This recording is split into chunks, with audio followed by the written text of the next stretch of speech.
Hey guys, in this video we're going to take a look at how you can add a weather details widget to your standby lock screen on the iPhone 15 series. First, let's activate standby mode by going back to your home screen. From the home screen, tap on settings, then in settings go down and tap on standby.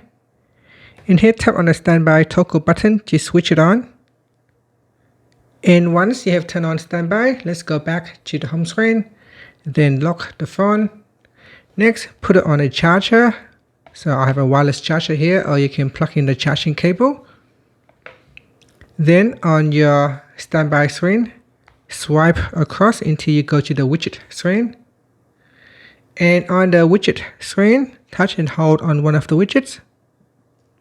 Then tap on the add button. Next, we scroll down and then tap on weather. In here, swipe across until you see say details. And it says here for this widget, see the chance of precipitation, UV index, wind, and more. So tap on the add widget button. This will get added to your stack and then tap on done. Now, if you want to change the location, you can tap on the widget and then tap on location.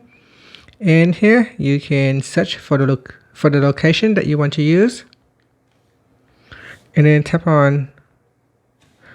So I'm just gonna tap on the search button to close the keyboard, and then tap on the city or the location that you want to display in your weather widget. Then tap on a blank spot to close that.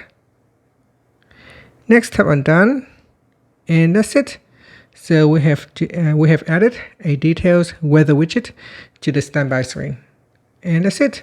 Now you can also swipe up or down to rotate through a different widget. So if you want to add in another weather detail widget with a different location, you can do that as well. So let's take a look. So if I go back into here into editing mode, I can tap on the add button and then go down to the weather widget, and then tap on details, tap on add widget, and in here tap on done. And you can see here if I cycle through my stack, I've got one for San Jose, one for another location, and you can add in other widgets as well which display a different location so that it can display weather information for the different location. And that's it. Thank you for watching this video. Please like and subscribe to my channel for more videos.